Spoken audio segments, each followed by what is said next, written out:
Okay, so in this really short video, I'm going to talk briefly about MyHealthChecked PLC, which is a UK-based company which I've been looking into. We'll have a look where they were, where they are now, and potentially where they might be in the future. So MyHealthChecked develops, distributes, and commercializes at-home healthcare tests and wellness tests. So these are something you can buy from the shop, similar to like lateral flow tests. You can use them, send the data off, send the equipment off, and then they'll run it through a lab and give you some results online. So this company did a lot of the lateral flow tests that you could purchase during COVID. They've kind of branched now into quite a few. I'll show you in a moment. Things like energy profiles, bowel health, and nutritional health and intolerances. They obviously performed really well during COVID, with revenues of 22 million in 2022 and kind of ramp up revenues of 16 million in 2021. Since there, they've had approximately a 90% share price drop. Current book value sits around 17 pence a share, and they're currently around 9. I think they topped out at 9.7 today. So there's a long way kind of from their peaks, and again, 2021 was relatively hyped, so probably closer to half or even a quarter of that. So maybe 25 pence is sensible. So they've currently got 21 different types of tests available, and you can buy these from Boots stores. You can buy them on Boots online. I've just shared a screen grab there. The test's quite interesting. They range anywhere from £130 all the way down to like £7 or £8. A few things to kind of note. I did actually do a bit of looking, but some of the more expensive tests are topping out at maybe 2.5, 3.5 stars. Some obviously being perceived as more effective than others. I find it quite interesting that blood profile on the top left isn't actually in stock anymore. I can't really tell whether that's been taken off the shelves due to its performance or whether they are genuinely out of stock. It's also worth considering the numbers of reviews there. They're in the order of 20, 30. I think one of them there says 80. So you can kind of consider how often you would actually make a review on a purchase online. 1 in 5 times, 1 in 10 times, and maybe gauge some level of magnitude of sales from there. In the last year or two, they've really developed their what they're calling the digital quality management system.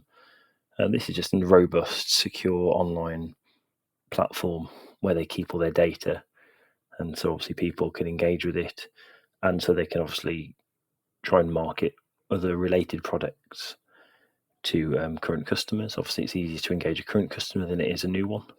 Significantly cheaper anyway. 23 financial year saw revenues of 11 million. So obviously this is down from our COVID highs, but that's kind of not unexpected. That looks like a potential ongoing number. But yeah, I'll go to that more in a sec. They actually slightly increased their cash over the last year. I think it's up from around 6 million in 2021. There's quite a few write-offs that have caused earnings to be relatively low.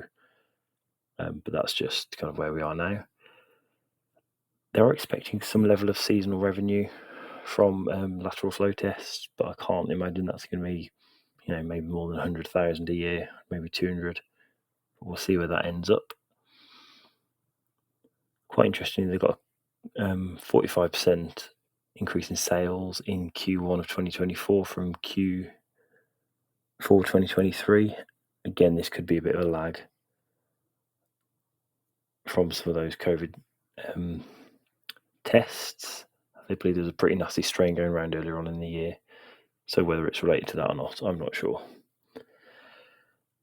Tangible book currently sits at 14 pence per share. So they're sitting maybe book value, tangible value of, they're kind of about 150% off tangible book, which is nice to see. They've got a current ratio of 2.53, so there's no kind of immediate risk of them going out of business. And again, obviously considering their sales, they're definitely here to stay. Reading through their annual report recently, one of the interesting things is they've actually got the go-ahead or the certification to undertake some remote phlebotomy tests. So this is blood testing. So that looks like opportunity for a different revenue stream, whether the at-home testing kits don't work. And one of the things they've actually said in their annual report on the right here is that this is a new behaviour. It's not something that would have been done before. So whether it's something people are going to stick with, I'm not really sure. I suppose waiting and seeing, and obviously diversifying using the phlebotomy tests is a pretty sensible idea, especially considering the cash they've got in the bank. They might as well use it and invest in their future. There are some significant shareholders. So we've got two investment funds who haven't actually changed their stake over the last kind of year or so. Not majorly filling with confidence. I'd like to see either a new investment firm come in or them increase their stake. But it is good to see that internal shareholders have increased their stake in the business. Well, at least one has. So my position, I am not currently in my healthcare. I do have ambitions to be. I'm probably going to look to enter around £12 when they're on a bit of an upswing. I have been in the position in recent times with smaller caps to buy far too early. I've got two of the positions you can see from other videos that I'm currently invested in and will continue to go into. So this is not something I'm looking to pursue at the moment, but it's definitely on my watch list, and we'll see how they end up at earnings in September. If you have any questions, queries, or comments, please let me know. Please like the video if you can, because it really helps me see what people like, and obviously if you have any requests, also add them to the comment section. Thank you.